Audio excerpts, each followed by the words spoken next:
Muy buenos días, hermanos. Abran sus Biblias, por favor, en Apocalipsis, capítulo 12, versículo 10. Hoy, como todos los domingos, estamos avanzando paso a paso en nuestro estudio expositivo del libro de Apocalipsis, con nuestro eslogan base: Jesucristo, Cordero Vencedor. No olvidemos eso. El capítulo 12 fácilmente nos distrae y terminamos nosotros desviándonos de este propósito tan extraordinario de que Jesucristo es nuestro Cordero Vencedor. Y nos olvidamos desviándonos viendo las bestias, viendo los dragones o viendo las serpientes que atacan. Pero no tenemos que olvidarnos de este propósito, porque Jesucristo es la razón de ser, es el propósito, es el hilo conductor, no solamente de este capítulo, sino de toda la Escritura. El texto que nos ocupa en esta mañana dice de la siguiente manera: entonces oí una gran voz en el cielo que decía: ahora ha venido la salvación, el poder y el reino de nuestro Dios y la autoridad de su Cristo, porque ha sido lanzado fuera el acusador de nuestros hermanos, el que los acusaba delante de nuestro Dios día y noche. El texto de esta mañana es un texto supremamente generoso en contenido. Es un texto abundante en esperanza para la iglesia, especialmente para una iglesia que sufre, especialmente para creyentes que están viviendo bajo la persecución, bajo el martirio y bajo las amenazas devastadoras de los imperios, de las bestias, de los dragones, bajo las amenazas de estos poderes infernales que atacan a la iglesia. Pero el texto comienza diciendo: entonces oí una gran voz en el cielo. Queridos hermanos, el capítulo 12 de Apocalipsis es un capítulo que exalta una y otra vez el poder de Dios y la gracia de Dios, mostrándonos de manera práctica el Evangelio. Prácticamente el capítulo 12 se nos describe en la unión o en el interludio de dos figuras extraordinarias que se constituyen en dos señales que van a ser los hilos conductores del capítulo 12, la mujer y el dragón. La mujer, una señal extraordinaria que representa la iglesia victoriosa, la iglesia salvada por gracia, y el dragón, que representa el poder del mal o lo oscuro de las tinieblas y de las fuerzas de Satanás. Pero luego nosotros vemos que en el medio de este gran dragón y esta figura dominante de la mujer, aparece el Hijo de la mujer, que logra traer triunfo y victoria sobre todos estos poderes infernales. Versículo 10 dice: oí una gran voz en el cielo. Recuerden que en el capítulo 12 no es que se exagere, porque Dios no exagera, y es Dios mismo el que nos está escribiendo este capítulo. Sencillamente se muestra de manera máxima o de manera extraordinaria o de manera superlativa las figuras que están aquí en este capítulo. Primero, una gran señal en el cielo, después un gran dragón, después un hijo que es arrebatado y llevado al cielo y que logra ser victorioso, y luego en el versículo número 10 una gran voz que se escucha en el cielo. Y nos vamos a concentrar en esta mañana en esa gran voz. Oí una gran voz en el cielo. Recuerden que esta voz se escucha después de la ascensión de Jesucristo. Jesucristo, el Hijo de la mujer victorioso, está en el cielo después de haber alcanzado todos los efectos de la redención. Y al estar en el cielo, dice, fue lanzado el gran dragón, la serpiente antigua, a la tierra, arrojado, y todos sus ángeles arrojados con él. Dijimos que Satanás no fue arrojado por segunda vez. Sencillamente él fue arrojado una sola vez al comienzo de la historia de la redención. Pero aquí lo que se está dando es una sentencia. Se da una victoria judicial. Y en esa victoria judicial, cuando Jesucristo es entronado después de la ascensión, ratifica o evidencia jurídicamente que Satanás no tiene arte ni parte en el cielo, no tiene arte ni parte contra la iglesia, y que fue arrojado, fue echado a la tierra, de tal manera que Satanás está totalmente destituido. Luego inmediatamente dice entonces, o a partir de, o como consecuencia de ese hecho jurídico o de ese hecho judicial donde se dicta una sentencia en el cielo y se ratifica que Satanás no tiene arte ni parte en el cielo, oí una gran voz en el cielo. Recuerden que en el libro de Apocalipsis hay una secuencia o una sucesión de hechos. Los hechos en el cielo y en la historia de la redención no se pueden alterar. Hay una propiedad en las matemáticas que se llama la propiedad conmutativa y dice que el orden de los factores no altera el resultado. Eso dicen las propiedades de la sustracción y de la multiplicación. Pero no dice así en cuanto al propósito de la redención. No aplica esto para la redención, porque el orden de los factores en la redención sí altera la doctrina, sí altera el resultado. Es decir, hay un orden lógico, racional, doctrinal en los factores y no pueden ser alterados. Si se alteran, se altera el resultado. Y nosotros no vamos a alterar los factores porque se altera el resultado. Nosotros tenemos que ser fieles al orden de los factores, es decir, al orden de los eventos o a la sucesión como se presentan los eventos, porque ese orden nos muestra también el orden de Dios y el carácter de la redención. ¿Me hago entender? Cuando dice aquí, entonces, es decir, después de o seguidamente, lo que nos está diciendo es, primero hubo unos factores o unos hechos que tienen que ser registrados jurídicamente.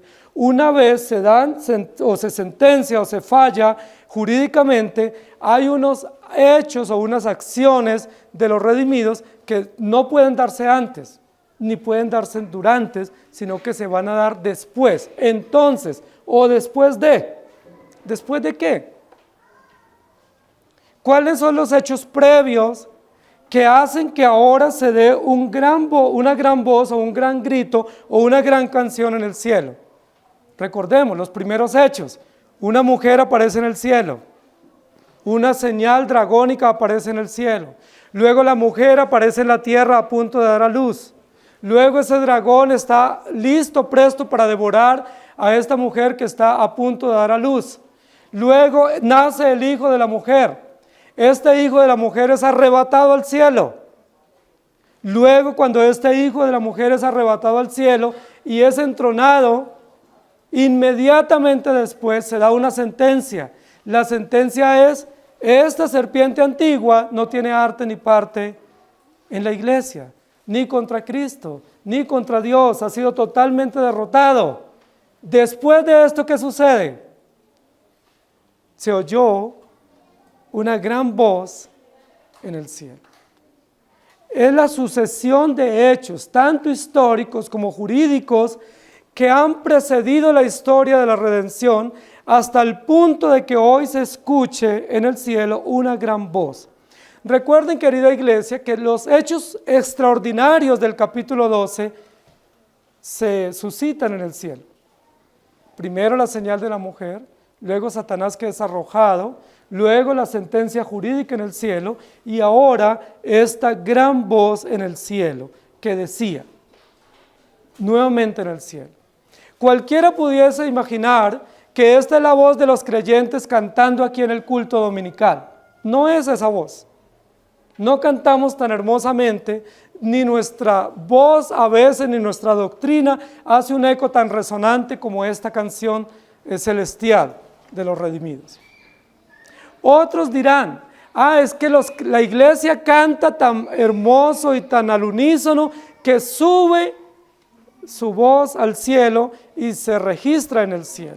No estamos hablando de una iglesia que canta en la tierra y se escucha en el cielo. Estamos hablando de una voz que se escucha en el cielo, no que se emite en la tierra.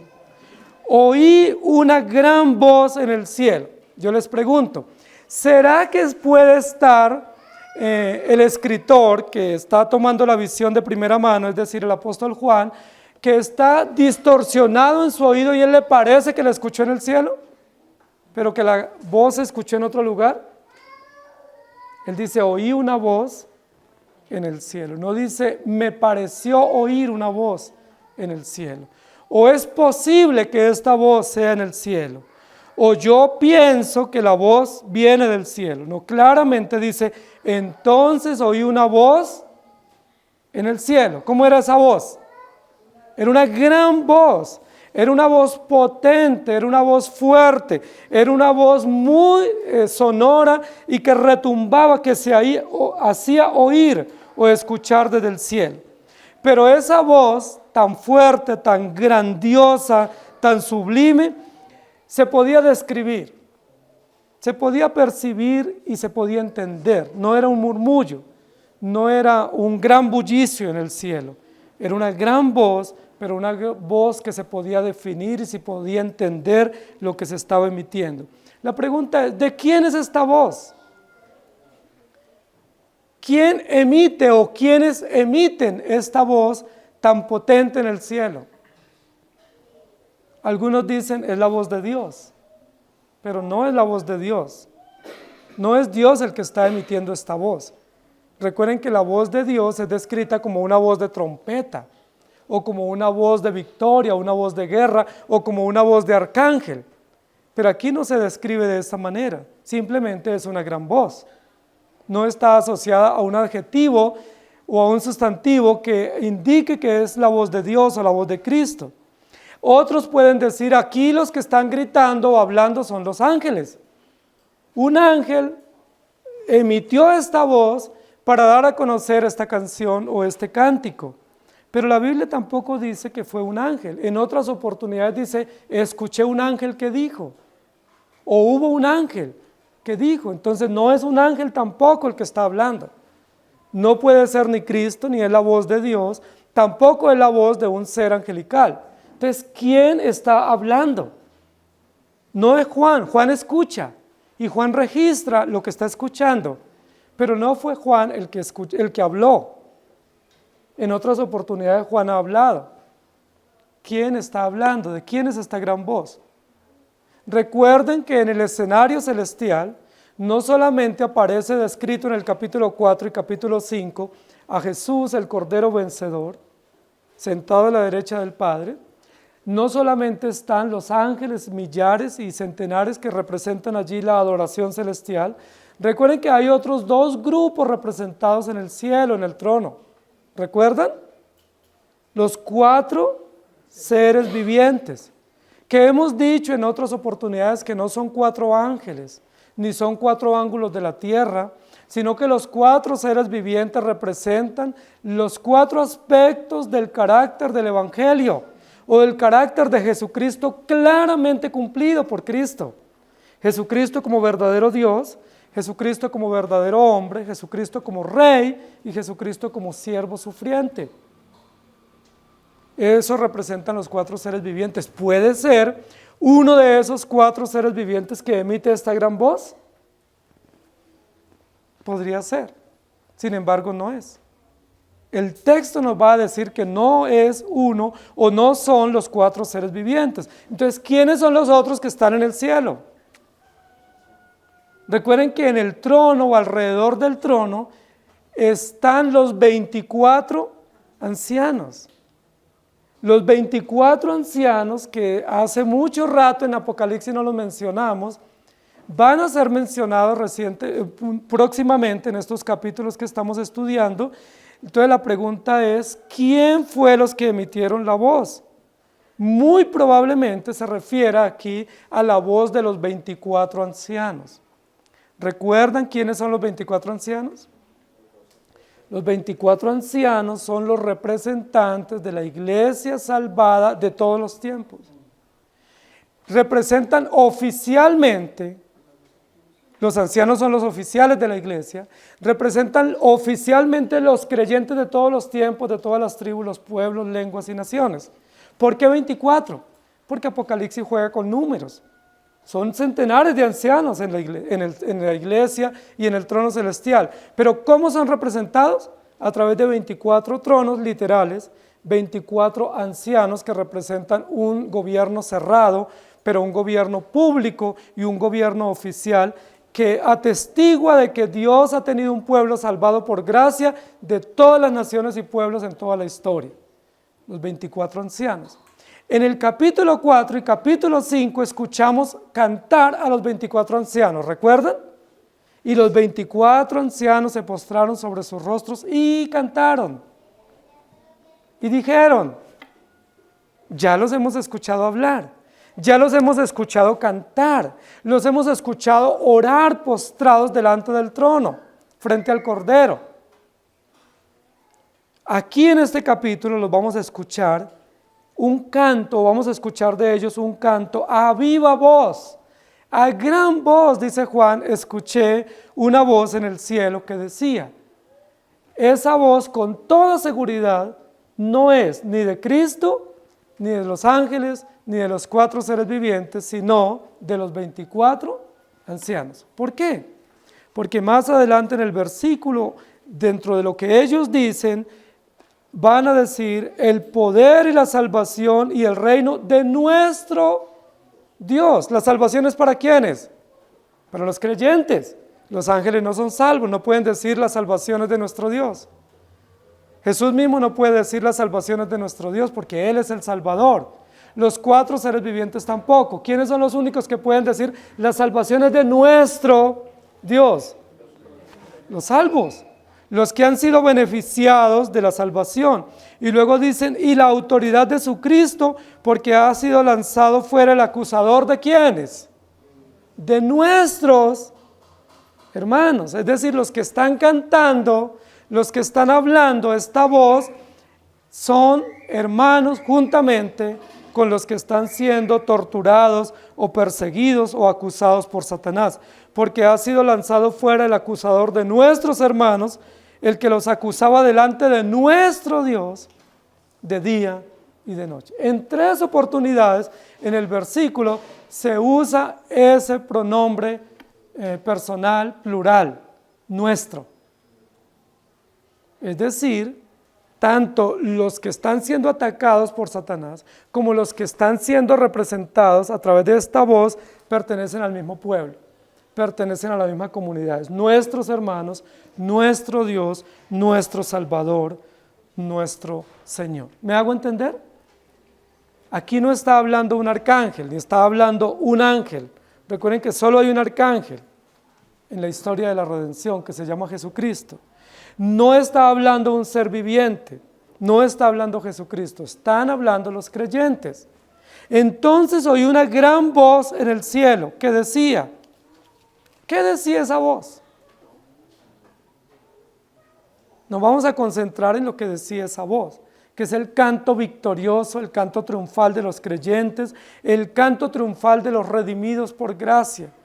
Y a mí siempre me llama la atención las liturgias o los himnos en la Biblia, especialmente en Apocalipsis, porque nos muestran todo un ambiente doxológico, cúltico, litúrgico en el trono celestial. Por eso los creyentes cantamos, por eso los creyentes adoramos, porque somos un pueblo que adora, un pueblo que celebra, un pueblo que se regocija. Recuerden que los seres humanos cantan por muchos motivos, uno puede cantar por despecho, pero las canciones de los 24 ancianos, ninguna es de despecho aquí. No se le canta a la naturaleza, no se le canta al amor, no se le canta al desamor. Aquí en Apocalipsis y en la Biblia solo se canta a la gloria de Dios, a la victoria, al gozo, al triunfo que Cristo ha logrado por gracia para su iglesia. Y esta canción no es la excepción. Aquí abrimos paréntesis para estudiar una canción victoriosa que cantan los 24 ancianos en el cielo en representación de la iglesia de todos los tiempos. Y nosotros como iglesia caminante, como iglesia peregrina, hoy nos tenemos que unir a esta canción y tenemos que decir amén. ¿Estamos de acuerdo? ¿Qué dice esa canción? Ahora ha venido la salvación, el poder y el reino de nuestro Dios y la autoridad de su Cristo o de Jesucristo. Eso es lo que dice la canción. Esa es la primera parte.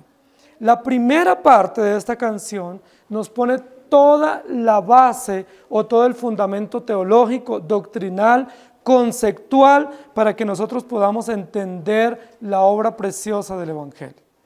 Lamentablemente, la mayoría de creyentes de todos los tiempos se han fijado en la segunda parte, que es el efecto o es el resultado, pero no en la causa primaria o en la base fundamental de esta canción, que es la base doctrinal de la obra del Evangelio o de la obra de Cristo. Ahora ha venido la salvación, el poder de Jesucristo y la autoridad de Jesucristo. ¿Qué es lo que está diciendo primero esta canción? ¿Por qué es tan importante esta canción? ¿Qué es lo que se exalta en primer lugar en este himno litúrgico celestial que cantan los redimidos o que cantan los 24 ancianos en el cielo? Ahora, o en este momento, o a partir de ahora, o judicialmente, legalmente, jurídicamente, los creyentes podemos cantar victoria. ¿Por qué? ¿Cuál es la base de la victoria de los creyentes? ¿Nuestra obediencia? ¿Nuestras buenas obras? ¿Nuestra buena y pronta decisión para aceptar el Evangelio? ¿Cuál es la base para que ellos puedan decir en el cielo y que esa canción se acepte en el trono de Dios, que ellos puedan entonar a viva voz: ahora ha venido la salvación y el poder y la autoridad de Jesucristo? La base es el cumplimiento del pacto. Lo primero que ellos dicen a gran voz es: Cristo cumplió. Jesucristo cumplió todas las disposiciones del pacto de la redención. Las disposiciones del pacto implicaban una ley pública, implicaban la encarnación de Jesucristo, implicaban la obra de la crucifixión, luego la resurrección, la ascensión, la entronación y la constitución de un pueblo salvo por gracia. ¿Qué es lo que están diciendo los ancianos o el pueblo redimido en el trono? Jesucristo cumplió. ¿Qué cumplió? Génesis capítulo 3, versículo 15. Recuerden que nosotros hemos estudiado que pedagógicamente en el desarrollo de la historia de la redención se introduce con una promesa. La historia de la redención se introduce con una promesa, no como las promesas que nosotros conocemos, que son promesas, puede que sí, puede que no. Lo más probable es que no. Así son las promesas que nosotros hacemos, así son las que nos hacen nuestros políticos, nuestros gobernantes. Nos hacen promesas y nos ilusionan y no nos cumplen. Pero nosotros sabemos que estamos basados en una promesa que la da Dios. Y la Biblia dice que Él no es hijo de hombre para que mienta, no es hombre para que mienta, ni hijo de hombre para que se arrepienta. Entonces la promesa de redención es una promesa segura, fiel, eterna, celestial. Vino del cielo la promesa. Y esa promesa se nos dio a través de muchos símbolos en el Antiguo Testamento. De tal manera que la promesa del Antiguo Testamento es sí y amén. No hay sombra de duda. No hay un riesgo de que no se pueda cumplir. Es una promesa segura. Lo que los creyentes celebran en esta canción o en este himno celestial, en la liturgia en el cielo, es: ahora ha venido la salvación y el poder porque Jesucristo cumplió. Eso me gusta. Me parece muy interesante, porque la mayoría de nuestros gobernantes prometen y al final de su periodo, ¿qué dice el pueblo? Ese gobernante prometió y no cumplió. La mayoría de nosotros tenemos un gran sinsabor con las promesas de nuestros gobernantes, porque no nos las cumplen. Nos damos cuenta que nos utilizaron, que nos engañaron, que jugaron con nuestro apoyo, nuestro respaldo y que no nos cumplieron. Pero no solamente de nuestros gobernantes, a veces también en nuestros seres queridos, nuestros familiares, las personas con las que compartimos, nos hacen y nos hacemos promesas y no logramos o no podemos o no queremos cumplirlas. ¿Y qué sentimos al final del día? Frustración, decepción, no se cumplió esa promesa. Pero la promesa de Jesucristo se cumplió. Recuerden que en la primera canción que los ancianos entonaron fue en honor a la justicia de Cristo. Llevamos 3 canciones en el cielo, 3 himnos. El primer himno fue reconociendo que Dios tiene el poder creador de todas las cosas y que Él es justo, justo creador y justo preservador y sustentador de toda la historia. La segunda canción es que se entonó en el cielo y que los ancianos respaldaron y que fue una canción responsiva o antifonal, fue: Cristo es el Redentor enviado del cielo. La gracia viene de Él. Él es el único digno en el cielo y en la tierra porque Él fue inmolado. Es decir, la primera canción fue una canción reconociendo el poder de Dios como creador y como justo creador. La segunda canción fue reconociendo que Cristo es el único mediador entre Dios y los hombres y mediador de gracia, pero ahora estamos ante una tercera canción. Y esta tercera canción va a reconocer de manera concreta que Jesucristo cumplió. Es una canción de victoria. Cristo cumplió. ¿Qué cumplió? Todas las canciones anteriores. Primero cantamos que Él es creador poderoso. Segundo cantamos que Él es justo mediador. Y ahora cantamos que Él nos benefició y que Él cumplió, es decir, satisfizo. Es extraordinaria esta canción porque es una canción de victoria, no es una canción de guerra, como algunos han dicho. Es una canción de victoria que la iglesia entona al final del culto o en la parte final del culto, donde dice: todo ha sido cumplido. Estamos declinando la historia de la redención. Ya se hicieron todas las promesas, ya se hizo todo el cumplimiento, ya se dictaron las sentencias que se debían dictar contra los enemigos, ya se ratificó la victoria de Cristo a favor de la iglesia y ahora la iglesia canta, pero canta en gratitud, en celebración por la victoria. Se oyó una gran voz en el cielo, un himno litúrgico en el cielo, pero no era de queja, no era de reclamo, no era de desamor ni de resignación, era una canción de victoria. Cristo cumplió. Ahora ha venido la salvación, el poder y el reino de nuestro Dios y la autoridad de su Cristo. Cristo cumplió. Y yo quisiera, queridos hermanos, que nosotros tuviéramos en mente siempre esa verdad extraordinaria del Evangelio, porque con mucha frecuencia nosotros olvidamos que Cristo cumple las promesas. Con gran frecuencia nos afligimos, con mucha frecuencia nosotros nos desanimamos y pensamos que no hay quien cumpla o que no estamos seguros si las promesas de Dios tienen fiel cumplimiento. Esa es la razón por la cual vienen los desánimos, vienen las depresiones y vienen las frustraciones, porque nosotros no confiamos plenamente en que Cristo cumple sus promesas. Por eso nos desanimamos. Pero tenemos que recordar y tenemos que cantar la canción de los redimidos. Cristo cumplió. Cristo cumple. Esa es la primera estrofa de esta canción. La primera estrofa es: Cristo es victorioso. Juan capítulo 12, versículo 31 al 33 dice: ahora es el juicio de este mundo. Ahora el príncipe de este mundo será echado fuera, y yo, si fuera levantado de la tierra, a todos atraeré a mí mismo. Y decía esto dando a entender de qué muerte iba a morir. Y luego en Lucas 10, 18 dice: y les dijo: yo veía a Satanás caer del cielo como un rayo. Ahora ha llegado la salvación. La pregunta que ustedes y yo nos podemos hacer es: ¿entonces no había venido la salvación? Si no había venido la salvación, sino que solo ahora llegó después de 4000 años, entonces ¿no hubo salvos durante el Antiguo Testamento? Si hubo salvos en el Antiguo Testamento, ¿por qué apenas ahora se dice que ahora llegó la salvación? ¿Hubo un medio distinto, una forma distinta como ellos fueron salvos?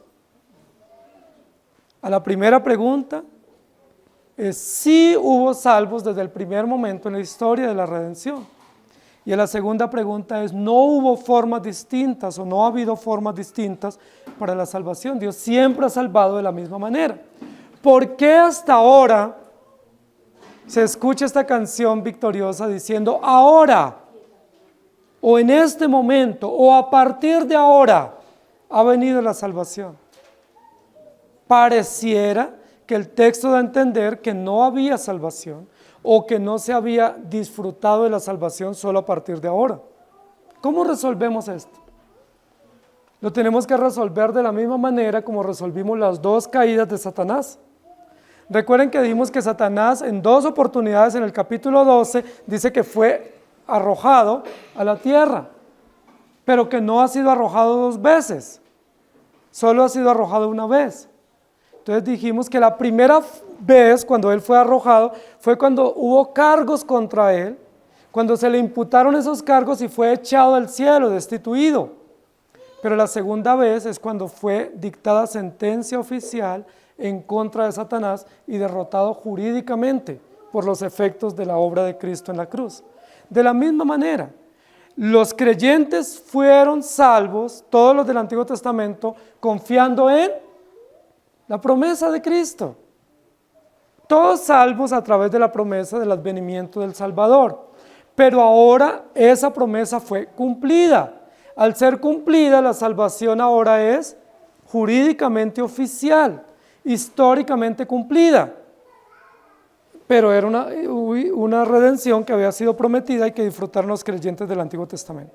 Es decir, ahora ha venido la salvación oficial o históricamente cumplida o jurídicamente cumplida, la salvación que todos habían disfrutado desde la antigüedad y que había sido predicha desde la eternidad.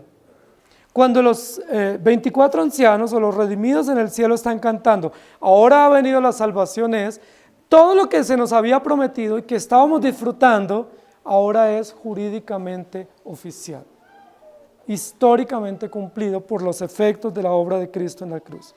Primer estrofa de la canción, Cristo cumplió. Lo segundo que dice esta canción que es digno de reconocer es la salvación, el poder y el reino de nuestro Dios y la autoridad de Cristo está vigente. Dos cosas importantes que quiero que notemos en esta primera parte: el reino de nuestro Dios y la autoridad de Jesucristo. Esas dos cosas son importantes en esta canción, en la parte inicial, donde nos pone todo el fundamento conceptual o doctrinal para poder alabar a nuestro Dios. ¿Qué es lo que reconoce esta canción en segunda instancia? Que Dios reina y que Él tiene a través de Jesucristo toda la autoridad en el cielo y en la tierra. Esas dos palabras son muy importantes, el reino o el rey y la autoridad que Él ejerce o que ejecuta sobre su creación o sobre los súbditos que están a su cuidado. El reino de nuestro Dios. Lo segundo que dice esta canción, por lo cual se canta y se exalta, es el Señor reina. Recuerden que nosotros hemos dicho que no hay dos reinos. Nunca ha habido dos reinos.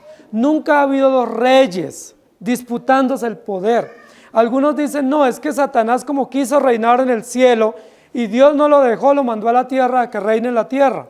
Entonces Dios reina en el cielo y Satanás en la tierra. Y Cristo reina en el corazón de los creyentes. Interesante cómo se repartió toda la torta. Pero no es así.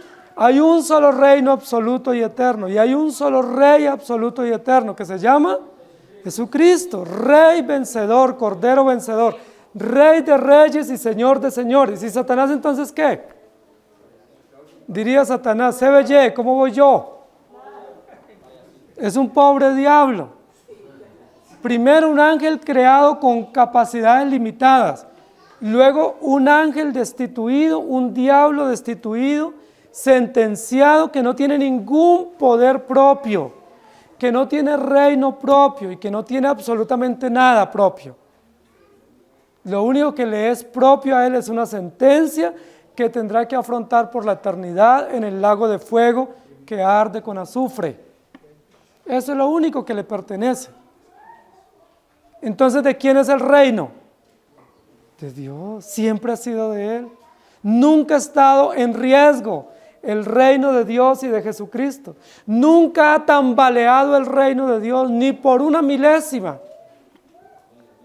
Nunca ha habido un segundo en el cual el reino de Dios esté como en nervios o en angustia. ¿Qué va a pasar mañana? No hay caos en el cielo, no hay angustia en el trono, no hay temor, porque Dios reina por los siglos de los siglos. Y no solamente reina, sino que ejerce legítimamente toda autoridad en el cielo y en la tierra.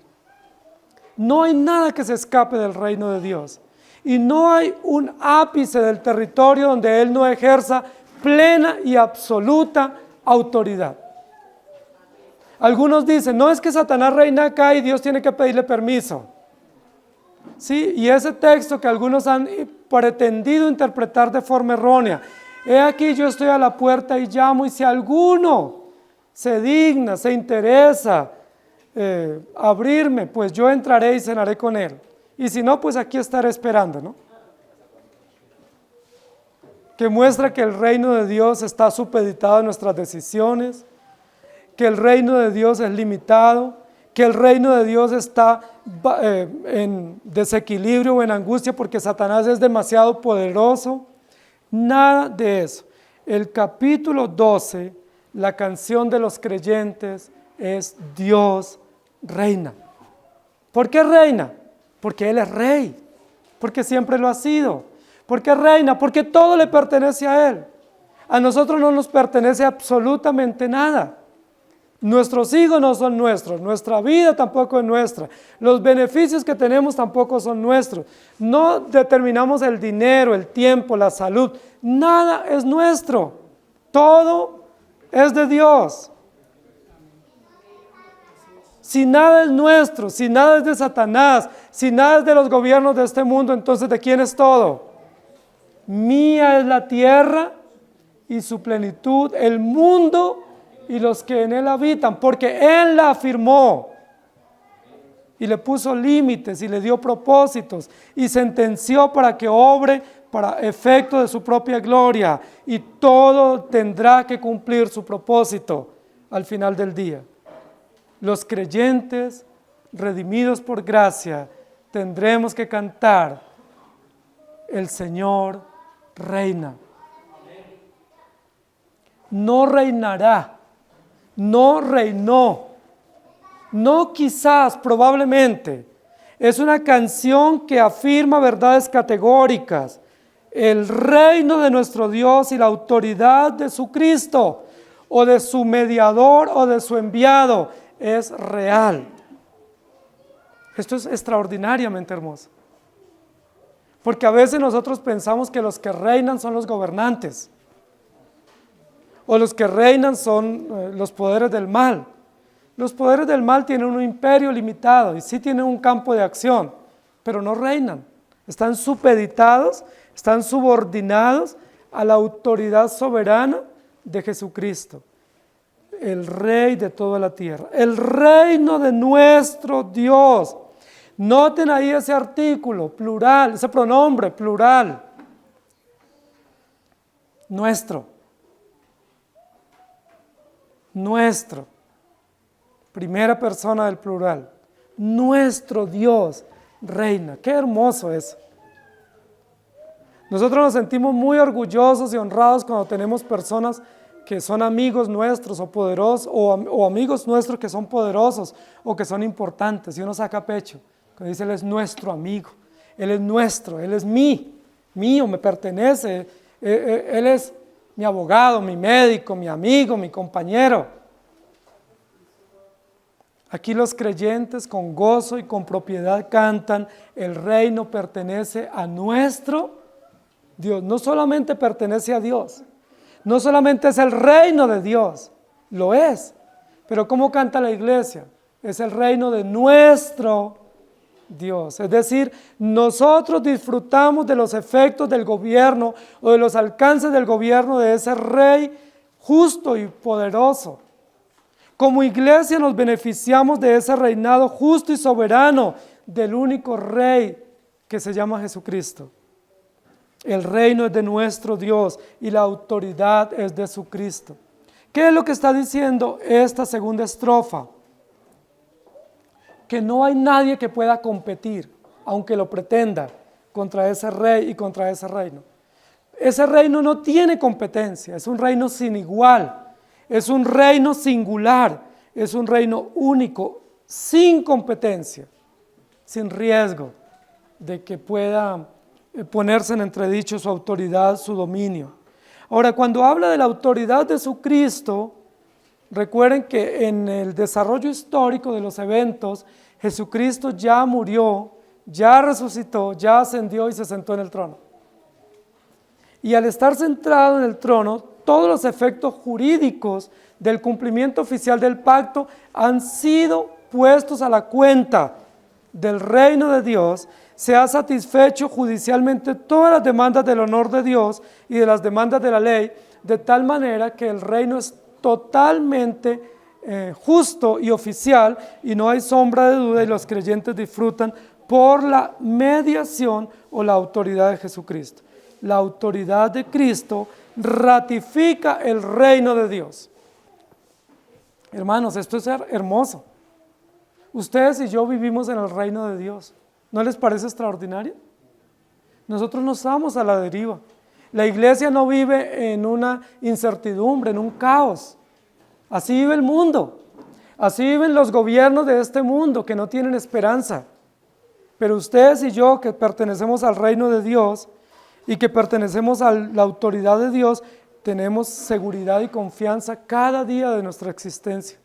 Y no depende de la seguridad de nuestro dinero o nuestra sabiduría, sino depende de la autoridad de Cristo y que Él reina absolutamente. El reino de Dios existe y nosotros lo disfrutamos.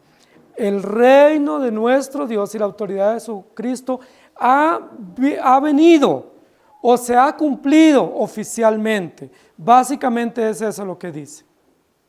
Ahora, recuerden, queridos hermanos, que hay tres enemigos que a lo largo de la historia de la redención se han manifestado oponentes al reino de Dios, antagónicos al reino de Dios, adversarios del reino de Dios.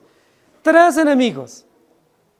Ustedes los conocen muy bien, porque son los enemigos que los creyentes hemos tenido como pueblo de Dios.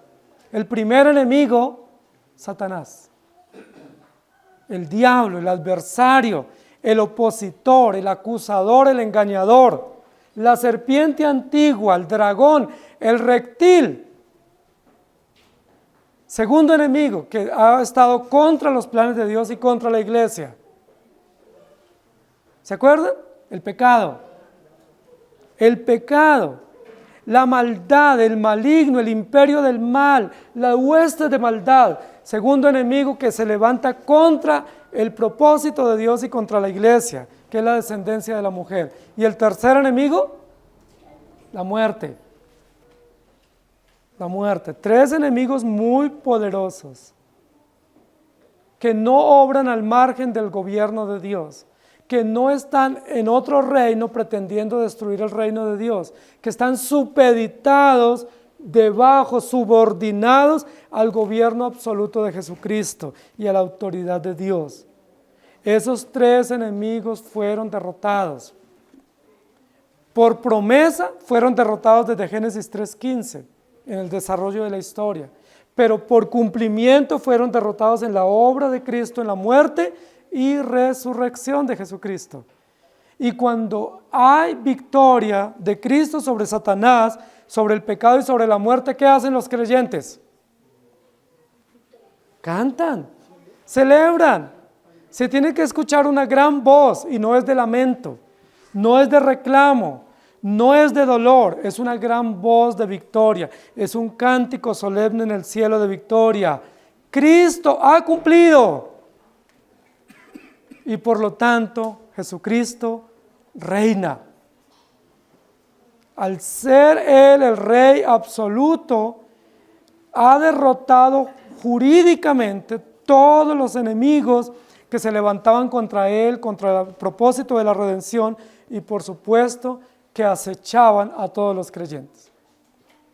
Siendo así, ¿cómo está la iglesia en este momento frente a Dios y frente a esos enemigos? Eso nos lo va a decir el resto del texto y la canción de los creyentes. Romanos 2.1 dice: por lo cual eres inexcusable, oh hombre, quien quiera que seas tú que juzgas, pues en lo que juzgas a otro te condenas a ti mismo, porque tú que juzgas haces lo mismo. Luego en Romanos 8, 33 y 34, ¿quién acusará a los escogidos de Dios? Dios es el que justifica. ¿Quién es el que condenará? Cristo es el que murió, más aún el que también resucitó, el que también está a la diestra de Dios, el que también intercede por nosotros. Luego Lucas 18:7. ¿Y acaso Dios no hará justicia a sus escogidos que claman a Él noche y día? ¿Se tardará en responderles? Isaías 59. He aquí que Jehová el Señor me ayudará. ¿Quién hay que me condene? He aquí que todos ellos se envejecerán como ropa de vestir, serán comidos por la polilla. Y Filipenses 2:8, y estando en la condición de hombre se humilló a sí mismo, haciéndose obediente hasta la muerte y muerte de cruz. La tercera estrofa de esta canción de los creyentes en el versículo 10, porque ha sido lanzado fuera el acusador de nuestros hermanos, el que los acusaba delante de nuestro Dios día y noche. Porque ha sido, este es un hecho, ¿sí? Al cual se celebra también y se reconoce, ha sido lanzado fuera el acusador de nuestros hermanos, el que los acusaba delante de nuestro Dios día y noche. El versículo anterior, nosotros vimos varias descripciones que se hicieron de Satanás. Versículo 9, fue lanzado fuera, ¿quién? El gran dragón. Otro adjetivo calificativo, la serpiente antigua, que se llama diablo y Satanás y que engaña al mundo entero, es decir, el engañador. ¿Y ahora qué dice el texto? Fue lanzado fuera el acusador de nuestros hermanos. ¿Qué es lo que está diciendo el texto entonces? ¿Cuál es una de las obras o de las tareas o de los encargos que tiene Satanás? ¿Cuál es? Acusar a los creyentes. Presentar acusación contra los creyentes. Y recuerden que la Biblia habla de que se puede presentar acusación. Pero hay dos tipos de acusaciones. Hay acusaciones verdaderas y hay acusaciones falsas. Hay acusaciones verdaderas. ¿Quién es el acusador que acusa verdaderamente? Cristo. Cristo es el acusador. Él nos acusa usando la ley, usando toda su justicia que es recta y perfecta, y su juicio y su acusación es verdadera. Y nadie puede decir que no. Él es el gran juez. Y como juez es acusador. Y como juez justo y como rey, monarca justo, acusa. Y la acusación de él es justa, es cierta, es fidedigna.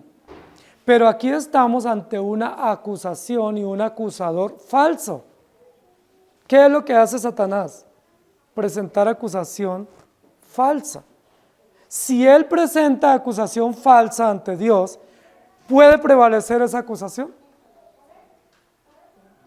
¿Admite Dios algún acusador y alguna acusación falsa contra sus hijos? Por supuesto que no, no prevalece, no avanza, ¿sí? No se acepta, no se incluye dentro del expediente como una prueba, como un testimonio contra los creyentes, siendo que es una acusación que proviene de un acusador falso, primero. Segundo, Satanás ya fue arrojado a la tierra, ¿recuerdan? Fue lanzado, es decir, no tiene derecho a presentarse en el trono. En segundo lugar, judicialmente fue sentenciado y se configuraron una cantidad de delitos y en la sentencia se configuraron todas esas características que lo describen, que son amplias, que hablan de que él es malo, que es adversario, que es antagónico y que es un dragón malévolo. Yo les pregunto, ¿puede Satanás presentar recados constantes delante de Dios contra los creyentes?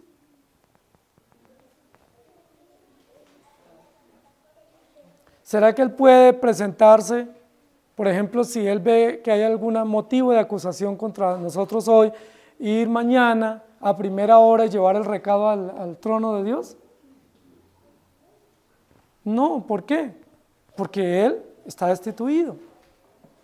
Primero, está sentenciado. Segundo, y tercero, porque él no tiene ningún aspecto del carácter que tiene Dios. Él no es omnisciente, es decir, no puede estar en todo lugar. Él no conoce nuestros pensamientos, no es omnipresente, no es todopoderoso, no es nada. ¿Cómo hace Satanás para presentar acusación contra los creyentes? Si él no puede estar en todo lugar. Diablo solo hay uno, recuerden. Él no puede estar en cada lugar y conocer la conciencia de cada uno, conocer lo que pensamos, lo que decimos, lo que obramos. ¿O será que ahí atrás suyo hay un diablo? Mirando usted qué está pensando, qué está haciendo y tomando nota, pues ahí registrando para mañana presentar la acusación. Por supuesto que no. Entonces alguien dirá, no, es que él obra con una red de demonios. Y los demonios son los que le llevan el recado y entonces él ahí organiza su acusación y presenta ahí el documento contra los creyentes. No, la Biblia no dice eso. Sí, mucha imaginación nos hace daño. La Biblia lo único que dice es que Satanás fue destituido y que fue lanzado el acusador de los creyentes, que los acusa, que acusa a nuestros hermanos. Yo les pregunto, ¿quién puede acusar a los hermanos? A nosotros los hermanos, los creyentes. ¿Quién nos puede acusar? Oficialmente Cristo. Pero ¿a ustedes qué los acusa? Recuerden lo siguiente, Satanás no nos puede acusar. Primero, porque él no conoce lo que nosotros somos ni hacemos. Segundo, porque él ya está destituido. Y tercero, porque él no tiene ningún aspecto del carácter de Dios para que esté en todo lugar y conozca y obre y pueda presentarse con libertad ante el trono de Dios. Entonces, ¿a qué se refiere ese texto cuando dice que los creyentes son sujetos a acusación de día y de noche? ¿A qué se refiere? No podemos decir que no somos sujetos a acusación, porque la Biblia lo dice, hay una acusación de día y de noche que los creyentes tenemos y que nos juega una mala pasada, por decirlo de alguna manera, frente a la justicia perfecta de Cristo. ¿Saben, queridos hermanos? Les voy a decir lo siguiente, la Biblia dice que Satanás transgredió la ley. Y al hallarse maldad en él fue echado a la tierra. En Génesis capítulo 2, el Señor le dice al hombre y la mujer creados en el Edén y puestos en el Edén, les dice, hay una norma y no pueden transgredirla. Si ustedes transgreden la ley, el día que la transgredan, ciertamente morirán. La Biblia representa en el capítulo 3 a Satanás a través de una serpiente, que es la serpiente antigua, o el viejo dragón.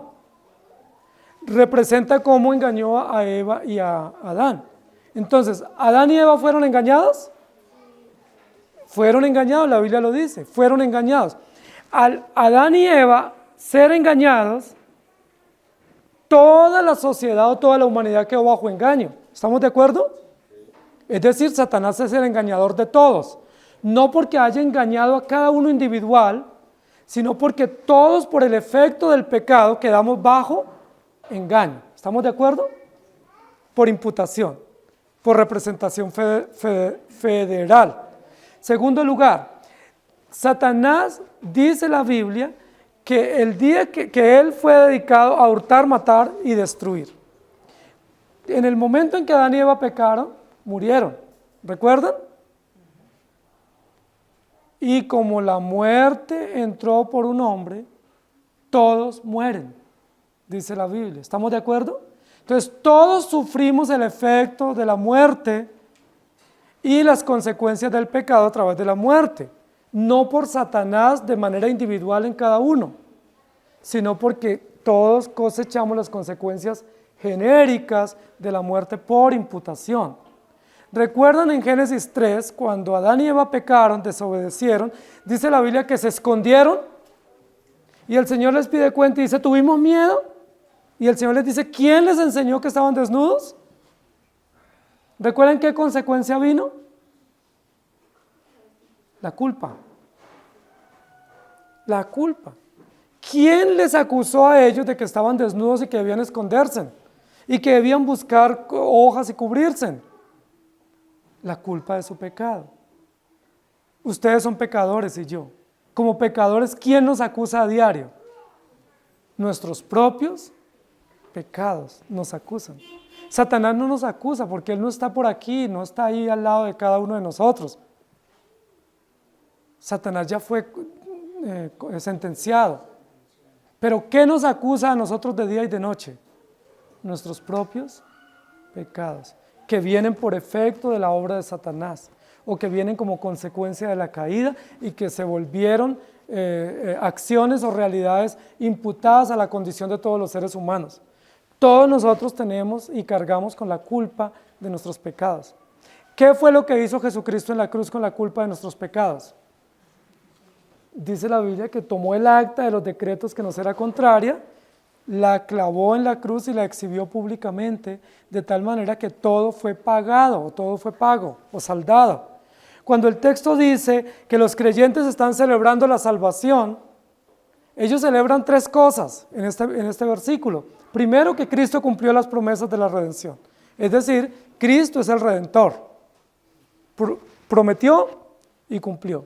Segundo, que Él estableció un reino basado en la justicia y basado en la autoridad de Jesucristo como mediador único y suficiente a favor de su pueblo, y eso es digno de celebrarse.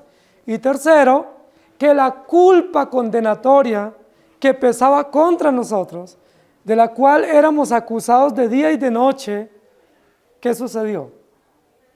Fue saldada, o fue pagada, o fue satisfecha por Jesucristo en la cruz del Calvario.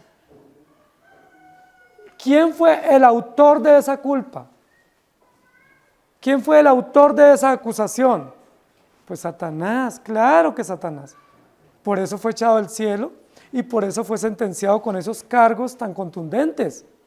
Porque Satanás se levantó a acusar. Lo primero que hizo fue pretender ser igual a Dios y fue echado a la tierra. Luego engañó a la primera pareja. ¡Qué osado Satanás! ¡Qué atrevido! ¡Qué impertinente! Dios crea y pone a esta primera pareja y va y los engaña. Y luego, como efecto de ese pecado, causa acusación constante. De tal manera que nosotros somos acusados todo el tiempo por nuestras propias acciones pecaminosas. La Biblia dice que Satanás es tentador. ¿Estamos de acuerdo? Él es el tentador. Sin embargo, más adelante en otro texto dice la Biblia que Él no tienta a nadie, sino que cada uno es tentado de su propia concupiscencia y es atraído y seducido. La Biblia también dice que Él es el acusador, pero luego dice que lo que nos acusa a nosotros ante Dios frente a su ley es la maldad de nuestras propias obras. Es decir, Satanás sí es acusador, pero él nos acusa a través del engaño y de la maldad que opera en nuestros corazones, de la cual él es el autor. Él se rebeló contra Dios, es el autor del mal, engañó a la primera pareja, se imputó la carga pecaminosa o la realidad pecaminosa en la primera pareja y en toda la humanidad, y todos los efectos del pecado vienen para toda la humanidad. ¿Cuáles son los efectos del pecado? La esclavitud, la muerte y la condenación. Todos estamos bajo esa realidad. Pero gracias a Jesucristo, que destinó un pueblo para sí y a través de la mediación suficiente de Cristo, cumplió las promesas de la redención, reina con poder sobre su iglesia y satisfizo toda la culpa condenatoria que venía sobre nosotros. Por eso Romanos 8, 33 y 34 dice, ¿quién acusará a los escogidos de Dios? Y la respuesta es, aquí nadie. Cristo es el único que los acusará. Pero como Él ya pagó y satisfizo a favor de ellos, en el tribunal de Cristo, Jesucristo no será acusador de los creyentes. En el tribunal Cristo es defensor. Eso es una cosa interesante, misteriosa para nosotros, pero que la logramos comprender a través del Evangelio y a través de la obra perfecta de Jesucristo. Entonces, 3 estrofas cantan los creyentes en el cielo, en este himno. Es un himno portentoso, jubiloso, lleno de gloria y de autoridad. Los creyentes cantan con propiedad y con gozo en el cielo.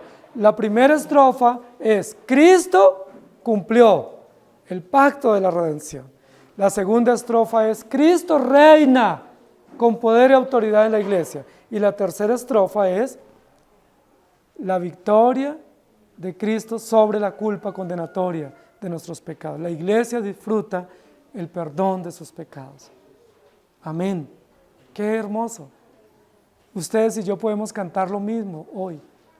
Podemos cantar que Cristo cumplió, que Cristo reina y que nosotros disfrutamos los beneficios o los alcances de la obra preciosa de la cruz. Por eso se oyó esa gran voz. Y esperamos que esa gran voz que se escuche en el cielo y que Juan escuchó, se escuche también en la tierra mientras trasegamos aquí. Mientras la iglesia peregrina, que siempre se escuche cantando esa gran voz, no la voz de queja y de reclamo o de dolor y frustración, sino una voz de victoria, porque Cristo es Rey victorioso en el cielo y en la tierra, y no hay ninguna condenación contra los creyentes. Ustedes y yo seguiremos pecando, seguiremos teniendo culpa y vergüenza por nuestros pecados, pero no tenemos ya culpa condenatoria que pese judicialmente contra nosotros. Tenemos una culpa por los hechos pecaminosos, debemos arrepentirnos y suplicar misericordia, pero ya no hay una carga judicial condenatoria contra nosotros, porque toda ella fue clavada en la cruz y satisfecha frente al tribunal de Cristo. Eso es maravilloso, que se escuche esa gran voz. Inclinemos nuestro rostro. Señor, gracias por tu palabra, por darnos el gozo de la salvación, por recordarnos una vez más que no es por nosotros, que no hay mérito en nosotros, no hemos hecho absolutamente nada, ni haremos nada a favor de lograr o conservar esa salvación. Todo te pertenece a ti. Tú lo dispusiste desde la eternidad, tú lo prometiste al comienzo de la historia, tú lo cumpliste en el tiempo oportuno y tú lo ratificaste en el tribunal de manera judicial. Salió el fallo y el fallo es que tú eres vencedor, cumplidor de las promesas, que tú eres victorioso y que tu iglesia triunfa contigo. Gracias por recordarnos que Satanás no tiene arte ni parte, ni siquiera nos puede acusar. No tengo que tenerle temor de que me acuse ante ti. El temor es que mis pecados me acusan y debo arrepentirme de ellos de día y de noche. De mis pecados, no de Satanás. La lucha no es contra Satanás, sino contra mis pecados que me quieren gobernar y de los cuales tú legalmente permites que sea reconvenido, que sea exhortado, que sea culpado, para que esa culpa produzca arrepentimiento, produzca esperanza y produzca caer de rodillas ante la cruz. Gracias por recordarnos que somos más que vencedores a través de Cristo Jesús. Gracias. Amén y amén. El Señor les bendiga, hermanos.